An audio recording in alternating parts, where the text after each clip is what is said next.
শুভ দুপুর বন্ধুরা, ভালো থেকো, সুস্থ থেকো। চলে এলাম আমি মালতী মণ্ডল একটা রান্নার ভিডিও নিয়ে। আর কিছু তোমাদের বলতে চাই, চলো পাল্টাই, নতুন কিছু ভাবি, নতুন কিছু বলি। বন্ধুরা দেখো, যারা দেশের জন্য লড়েছে, অকাল মৃত্যুবরণ করেছে, তাদের কথা কিছু বলি। যারা সামনে আসছে নতুন নতুন আমাদের ছেলেমেয়েরা, নাতিপুতিরা, তাদের কথা কিছু করে যাই। এরা হলো আগামী দিনের ভবিষ্যৎ, তাই না বন্ধুরা?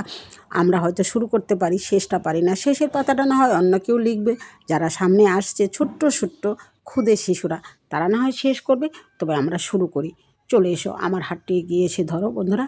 চলো একসঙ্গে যাই, একসঙ্গে চলি, এক রাস্তা দিয়ে একই কথা বলি। কিছু লেখা পোস্ট, কিছু বলা পোস্ট। তো বন্ধুরা, ভালো থেকো, সুস্থ থেকো, আমার পাশে থেকো। আশা করি আমার পাশে তোমরা সবাই থাকবে। আমি জানি আজ হয়তো কাউকে পাবো না, কালকে অবশ্যই কাউকে না কাউকে পাবো। তো বন্ধুরা, পাশে থাকবে তো? আমার পাশে আছো তো? শুরুটা খুব সুন্দর হওয়ার দরকার নাই, কোনো রকম হলেই হবে। শেষটা হলো আসল। তো টাটা বাই বাই, সবার নিমন্ত্রণ রইল। রান্না করেছি, চলে এসো বন্ধুরা। Love you, love you.